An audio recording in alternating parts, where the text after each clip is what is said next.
We all know there are unspoken rules to success at work, the ones you only learn over coffee or by accident. But what if no one will whisper those rules to you? How are you supposed to win? This is Handled by the Why Variable, the show where we bridge generations in the workplace with strategy that sticks. Each week, we translate the untold rules of work into actionable insights. So real challenges between managers and early career talent. No buzzwords, no generic advice, just practical frameworks that actually work for both sides. Here's what's happening right now. So Fortune, you know that publication, I'm sure many of you do. They just called mentorship the next fight for talent. And they're right. Apparently, 86% of Gen Z workers say that mentorship and on-the-job guidance matters to them. It's not a nice to have, it matters. And the research backs this up. Employees with mentors report significantly higher workplace happiness, and they stay longer. But here's the problem. Only about half of Gen Z workers who want a mentor actually have one. And that's not a small gap. That's a real structural problem. And it's also creating kind of a weird dynamic where you have younger employees who are desperate for guidance, but don't know how to ask for it without maybe seeming really needy. And then you have experienced employees who want to help, but maybe they don't know if they're overstepping or creating some sort of dependency. So people are kind of awkwardly waiting for someone else to make the first move. So today we're making that unspoken rule of mentorship explicit. How to find mentorship, how to give it, and how to make it actually work in the reality of a busy work week. If you want more practical workplace tools and advice like this, please hit that like button and subscribe on YouTube or follow the show on Apple or Spotify. It helps the algorithm know that people are interested and new episodes drop every week. Okay, so let's start with how to actually get mentorship when you're early in your career. First, a quick distinction that maybe not everybody knows. Mentorship is not the same thing as sponsorship or coaching. These are three really distinct relationships. So you have a coach and they help you with a specific performance issue. You need a sponsor to get a promotion, but you need a mentor more for psychological safety. That's the person that you can be really vulnerable with. They help you in terms of guiding your judgment and helping you to explore paths that maybe even will take you out of your current role. These are different relationships. And if you expect sponsorship from someone who only agreed to mentor you, you're going to end up frustrated. So before you even start, be clear about what you're actually asking for. So today's episode is about mentorship specifically. And here's another critical thing that I want you to be thinking about too if you're early in your career. Your mentor should not be your direct supervisor. Yes, absolutely, your supervisor can and should coach you and provide guidance. That's part of their job. But you also need someone to talk to about challenges and mistakes and how to navigate your career with the person who isn't rating and reviewing your work. Think about it. You can't be fully vulnerable with someone who also controls your performance review. You can't ask, how do I handle a difficult conversation with my manager if that person is your manager? You need that psychological safety to admit when you're struggling, to explore paths that might take you out of your current role in your career, and also to get honest advice about the dynamics in your organization. So when you're looking for mentorship, look outside your direct reporting line. It could be someone in another department, or it could be a former manager, maybe someone who's only a level or two above you, but in a different part of the organization. I think it's really important to keep those relationships separate. Okay, so probably what you've been waiting for is how do you actually find a mentor without walking up to someone and saying, will you be my mentor? Which, by the way, is kind of like proposing marriage to someone on a first date. So first, the easiest path. If you already know someone and you have a rapport with them, maybe it's a former manager or a colleague from a previous role or someone you worked with on a project, then mentorship can kind of happen naturally.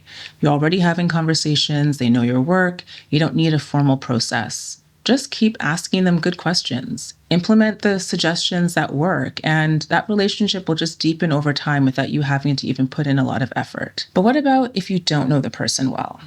Maybe you see potential for some kind of synergy, but maybe you haven't built up that relationship or that rapport yet.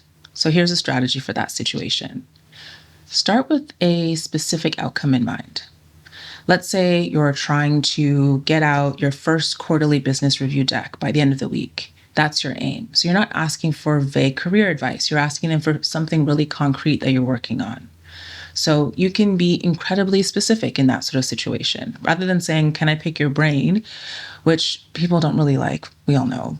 So you can say something like, "Look, I know you've done dozens of these. Could I get 15 minutes of your time to go over my slide deck? I want to know if I'm missing anything." And that precision really signals respect for their time. And look, before you even meet, know that they have a tight window in terms of time, especially if it's someone senior. Maybe you can send over some bullets in advance. You've already solved the problem for them. By identifying what it is that you want to talk about, you're helping them too. And here's where most people drop the ball. They get advice and then there's nothing. The person that they were seeking mentorship from, they never hear from them again. So I want to make sure that you close the loop. Follow up with them, send a message saying thank you, and show that you actually implemented some of the suggestions that they made. Now, here's something that a lot of people don't think about, but there's an opportunity here for you to also offer some value. Just because you're early in your career doesn't mean that you don't have something to contribute, because you do. Maybe you're really fluent in prompting for AI. Maybe you really understand social listening, or you can give product feedback from a Gen Z perspective. Lots of organizations and companies are now running reverse mentorship programs where junior employees actually teach senior leaders about emerging tools and trends. So it's just something to keep in mind as well. It can be very much a two-way relationship. And here's another thing. Don't rely on a single mentor for everything. Think of it like building a board of advisors. Maybe you have one person who helps to craft skills. Maybe another person can help you to identify and understand organizational politics. All right, let's flip to the other side. If you're a manager or a senior employee, you probably want to mentor people, but you're also drowning in meetings and you don't have infinite time. So here's a format that can work. Maybe it's 30 minutes a week or it's monthly. But here's one way in which you can structure it. So you can spend the first 10 minutes really making time for that person. Open up with a couple questions. What's the decision that you're stuck on? What have you already tried? Then you can guide with some questions. Don't grab the wheel though. You have to give them time to be able to solve problems for themselves and build up judgment. But you can ask questions that will help them to uncover what the root issue is. And then for the next 10 minutes, maybe you can add context that they're missing. And this is a really big element because many in the Gen Z cohort, they missed out on informal learning that could have happened at the coffee machine or observing senior people in action. So give them the things that they don't know maybe to ask about. Like what good actually looks like in your organization. Maybe talk a bit about politics.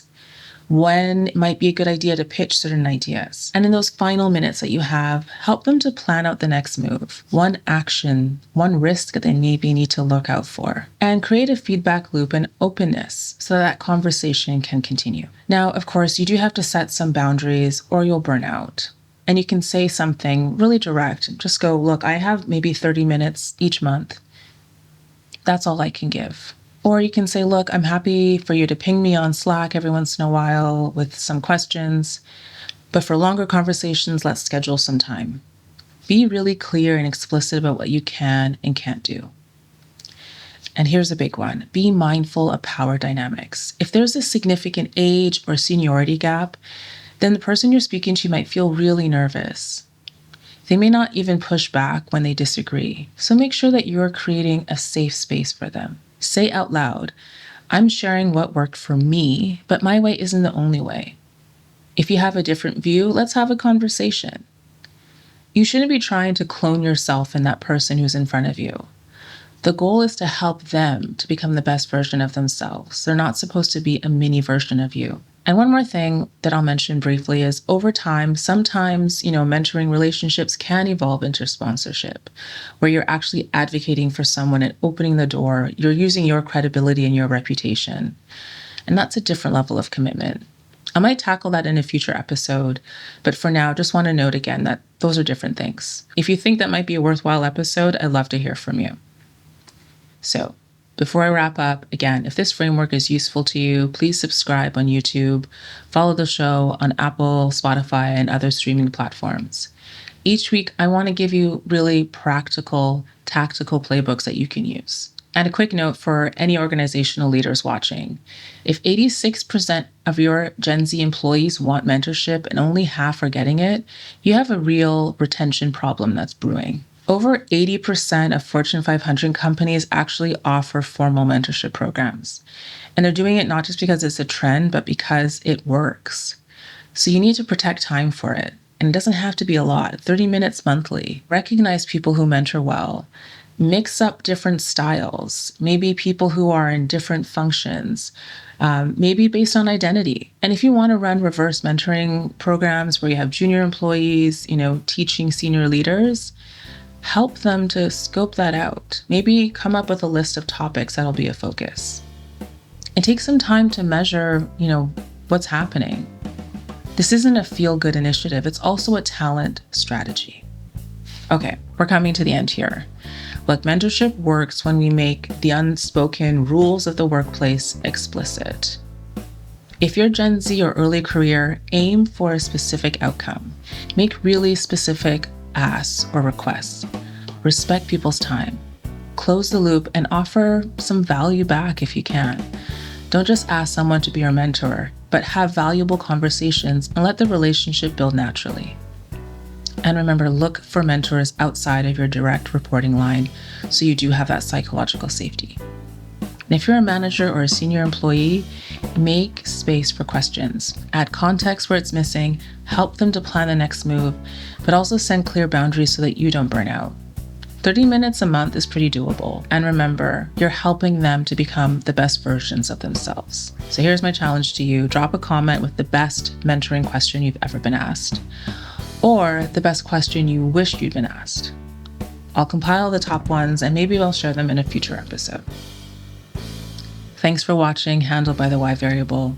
I look forward to seeing you very soon.